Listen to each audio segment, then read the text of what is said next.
What is going on to all my sci-fi Raised by Wolves fans out there, and welcome back to my channel, Movie Files. Elliot here today to break down the first 3 episodes. That guy was wrong. Don't listen to the past me. Listen to the new me. What's going on, everyone? Just wanted to make a quick little video while I was editing this.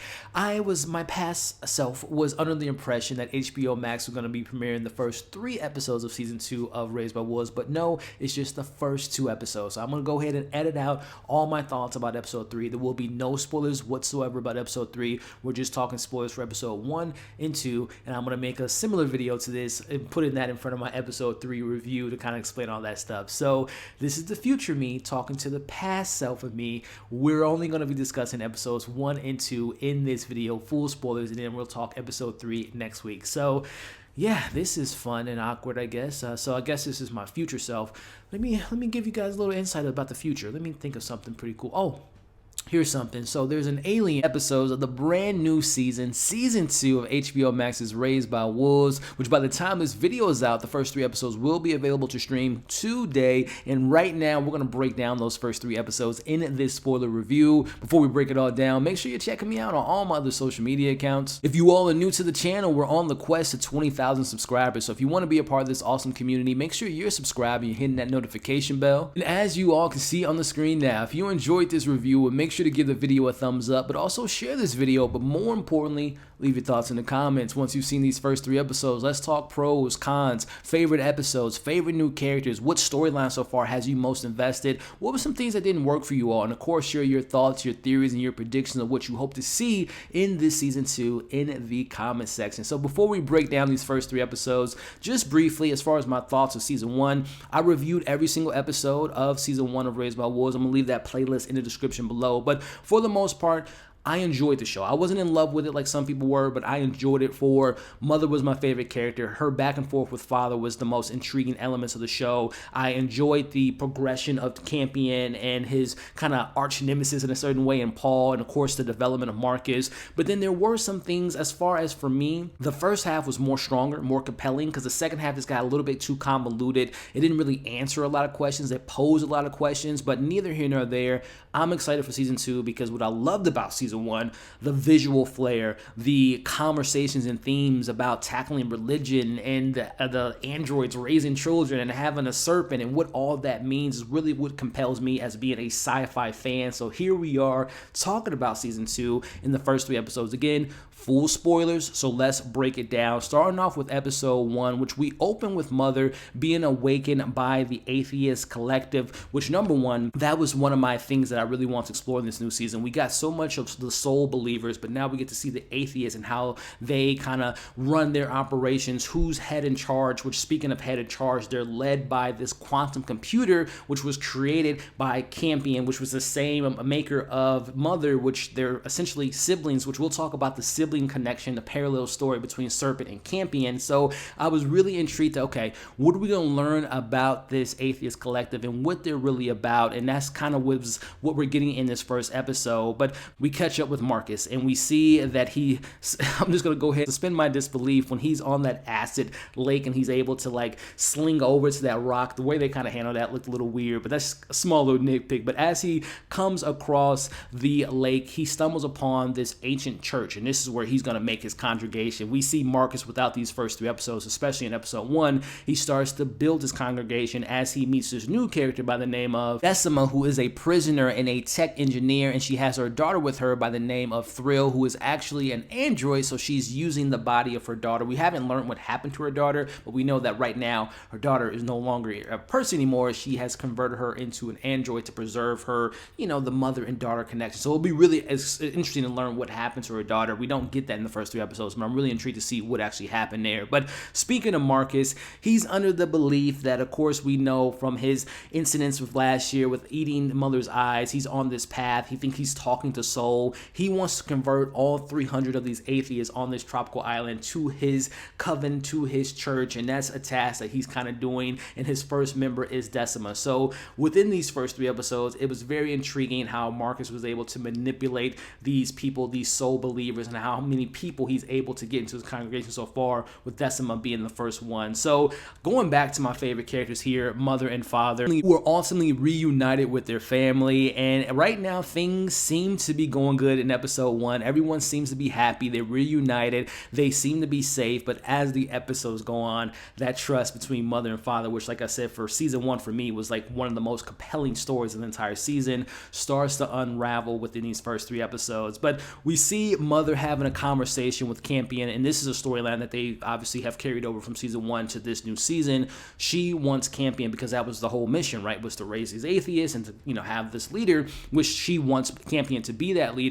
And we obviously see that tug and pull with him being a leader, you know, embracing that of a certain extent, but he doesn't want to be a leader, which, again, I mentioned this in my season 1 review. It's going to come down to Campion versus Paul. They're friends right now, but we're seeing the beginnings of a friendship, kind of brothership gone wrong. I think by the end of this season, they're going to definitely be on much different paths than where they are right now. But again, I just love that conversations that she's having with Campion and this kind of tug and pull that he has in regards to embracing leadership. But mother, speaking of mother, she has some kids to take care of. We know that she's very nurturing. She wants to take care of human children, and she's given the task to taking care of these kids as she surprises them with eggs. And we see, which was a very like kind of creepy scene, one of the little kids was coloring the egg and creating the serpent, and he's like creepily saying, all things are beautiful. So I think the whole serpent conversation in the first 3 episodes were very heavily focused, especially in episode 3. But the serpent, the whole development of that serpent and kind of getting a little bit of that understanding in season 1 is very interesting in this new season. But let me know what you all thought about that creepy little boy in that scene there and what that could mean in the future of this show. But meanwhile, we see father stumbles upon these artifacts are going to be a very pivotal part and key role in this season. I think that he's going to have his own mother that he's going to be creating pretty soon with the artifacts that he found, which we'll talk a little bit more about in episode 3. But speaking of discoverments and relics, we see that the tree of knowledge is stumbled upon with Paul, and we see that he believes that he is that orphan boy prophecy that's going to lead his people. Meanwhile, we see that Campion finds his egg, which we know that egg has to be tied to that serpent, which we'll talk about in the next episode. But as far as the end of the episode, we're led to believe that was Marcus that set on fire the kind of symbol of the soul people, but it's someone else who we'll talk about here in a second. But as far as my thoughts on episode 1, it was really strong in its narrative. I love the reunion of the family.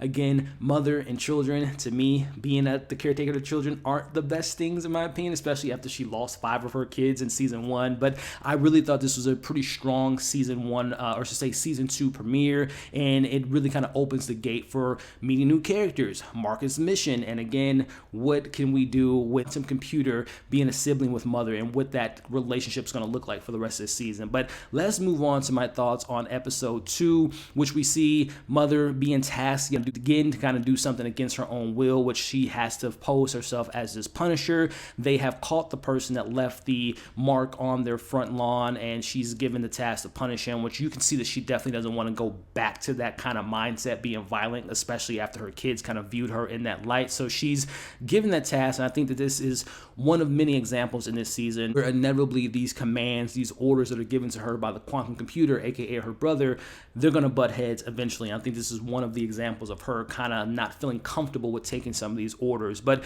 I mentioned in episode 1 how father came across those relics. Well, he is now, putting the pieces to the puzzle per se together and realizes that this is an android that dates back 1 million years and is radioactive. But it's in this conversation, which again was one of the most compelling elements of season 1, it's the arguments, the disagreements, the distrust that father and mother have as they're going against the conversation about the 7th child and not telling Campion about the serpent and them, the serpent still being alive. So I'm always compelled about their back and forth.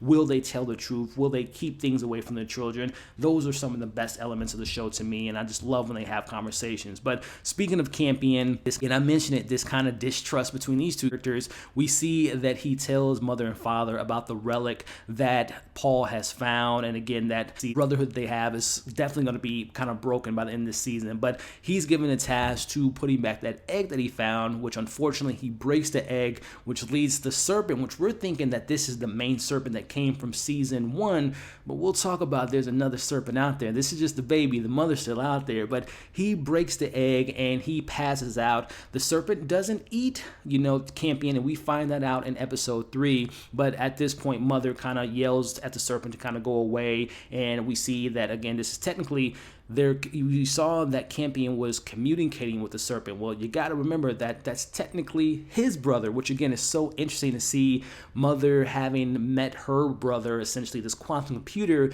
Meanwhile, we see Campion meets his brother or sister. I think it's a brother. I think it's a boy. The serpent. He meets, you know, his sibling. So it's very interesting to see this kind of dynamic between the two characters. But meanwhile, going back to Mother, at this point she's starting to leak, which again indicates that she is, you know, she has to take care of this serpent. She's starting to get feelings now. She wants to take care of the serpent, but it's not until they're under the impression that this serpent kills 9 people. One of the people that are killed in this kind of accident that happens to be a child. So now Mother, being the caretaker that she is and being the loving mother that she is, she's not about killing kids. So she now has it on her mind. She has the mission to take out this serpent. The creation that she made is now her goal at hand going into the next episode. But before we get into the next episode, we see that Campion, who we know is a lover of all things, he wants to protect this serpent as well. And again, he's communicating with the serpent and he wants Paul to help him out. Meanwhile, Marcus and Sima are growing closer and they recruit the man who was punished earlier in the episode. And we've seen that he's starting to again build out his congregation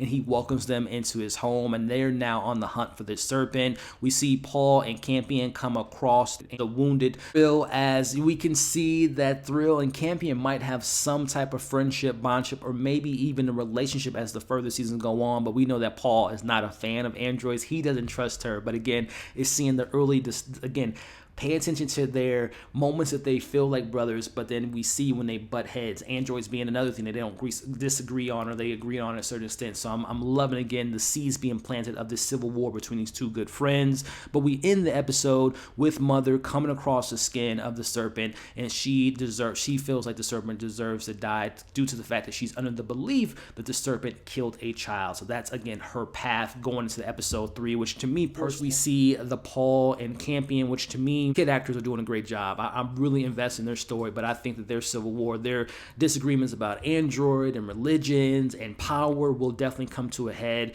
And of course, you can't forget about all the other things that we got going on with Marcus and him continuing to build his congregation. So I'm really compelled to watch the rest of the season, but I am really happy that the season is back. My thoughts, let me know yours in the comments below. Again, your pros, your cons, favorite moments, favorite new characters, thoughts, theories, and everything between in the comment section. And of course, if you all want me to cover this on a week-to-week basis, let me know that in the comments as well. If you stuck around to the point of the video, I appreciate you all. Before you leave, make sure to like the video, share the video. Again, leave your thoughts in the comments. And of course, subscribe to the channel. We're growing this community. We're almost knocking on the door of 20,000 subscribers. I appreciate you all. And again, I appreciate you watching this review. Hope you're staying safe. As you can see on the screen now, subscribe to my channel. Check out my other content. We'll catch you all on the next video.